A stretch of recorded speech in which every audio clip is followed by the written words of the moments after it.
আমি মাফিয়ার কাছে বিবেক বর্গা দিয়ে ভোটে জিতি নাই।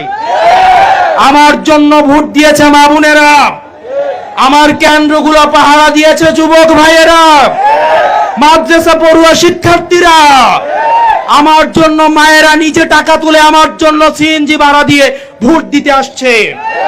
সুতরাং যারা জনগণের ভোটে নির্বাচিত তারা মাফিয়ারের বিরুদ্ধে তাদের লড়াই অব্যাহত থাকে। 1 লাখ টাকা সরকারি বরাদ্দ আসলো, সেটার হিসাব আমি দেই। গত সপ্তাহে 1,83,000 টাকা আমাকে দেওয়া হয়েছে সরকার থেকে। এটা জনগণকে দেওয়ার জন্য যতজনকে ইচ্ছা দিতে পারি। 1,83,001 টাকা করেও দিতে পারি, 10,000 টাকা করে দিতে পারি, এটা আমার ইচ্ছা।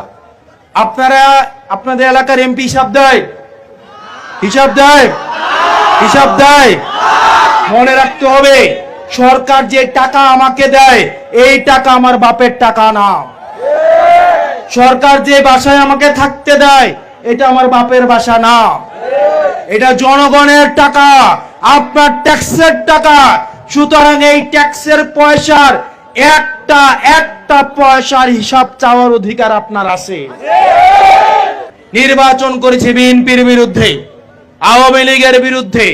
আমার নির্বাচনে বিএনপি এবং আওয়ামী লীগ স্বৈরাচার মিলেমিশে একাকার হয়ে গিয়েছে। থামাইতে পেরেছে? আমরা শুনতে পেয়েছি এই সিএনজি স্টেশনগুলোতে চাঁদাবাজের আখড়ায় ভরে গিয়েছে। আমার উপজেলায় খোঁজ নিয়েন, আমার উপজেলায় খোঁজ নিয়েন, কোন সিএনজি স্টেশনে চাঁদাবাজি নাই। এই সিএনজি স্টেশনে চাঁদাবাজি চলে না? আমারটাই নাই কেন? আমারটাই নাই কেন? কারণ আমি মাফিয়াদের সাথে কম্প্রোমাইজ করি না। আপনাদের এলাকায় ইটভাটা আছে? ইটভাটা আছে? এগুলো চলতেছে না? আমার এলাকায় খোঁজ নিয়েন, ইটভাটা দেখে দেখে সেগুলো ভেঙে ফেলা হচ্ছে। আমার এলাকায় কেন ভাঙতে পারি? কারণ আমি মাফিয়ার কাছে বিবেক বর্গা দিয়ে ভোটে জিতি নাই।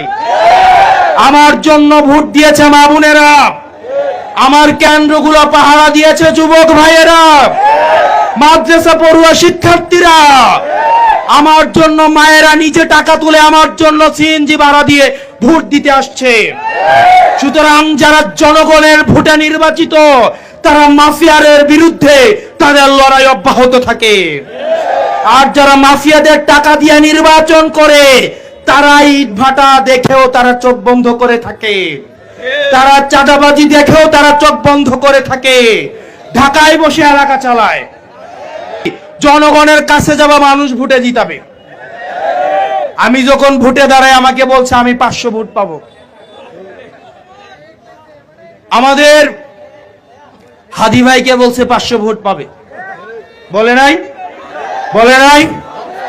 আমরা ঠিক আছে বলছি, টাকা ছাড়া 500 ভোট দিলে এটাই এনাফ। আমরা 500 ভোট নিয়ে আমরা নির্বাচনী সংযোগ শুরু করেছি। প্রথম দিন 500, তারপরের দিন জিজ্ঞেস করতাম আশেপাশে বাইরে ভাই 520টা হয়েছে কিনা, তারপর দিন জিজ্ঞেস করতাম ভাই 550 হয়েছে কিনা। এমনি করতে করতে আমি ভোট পেয়েছি 1,72,000। আমি নির্বাচন করেছি বিএনপির বিরুদ্ধে, আওয়ামী লীগের বিরুদ্ধে। আমার নির্বাচনে বিএনপি এবং আওয়ামী লীগ স্বৈরাচার মিলেমিশে একাকার হয়ে গিয়েছে। থামাইতে পেরেছে? কারণ আমার সামনে ছিল তরুণ প্রজন্ম এবং আমার মায়েরা। সেজন্য আমার মা বোন, আপনার হোমনাবাসী যারা আছেন, তরুণ প্রজন্মের যারা আছেন, মুরব্বীদেরকে আমরা দাওয়াত দিব, না আসলে আমরা তাদের দোয়া নিব, কিন্তু আমরা আগাই যাব আমাদের তরুণ প্রজন্ম এবং মায়েদেরকে নিয়ে। আগামীর বাংলাদেশ, এই চ্যানেল ফর বাংলাদেশ, জানজির বাংলাদেশ, তাদেরকে মাথায় রেখেই আমাদের নির্বাচনী প্রস্তুতি নিতে হবে। সেজন্য আমরা চাই আপনারা বিভিন্ন ইউনিয়নে, ওয়ার্ডে ওয়ার্ডে আপনারা কাউন্সিলর এবং চেয়ারম্যান প্রার্থী, মেম্বার প্রার্থী আপনারা আগ্রহী হবেন এবং আমরা আপনাদেরকে সমর্থন দিব যদি আপনাদের যোগ্যতা থাকে। প্রিয় হোমনাবাসী, আমরা আমাদের এই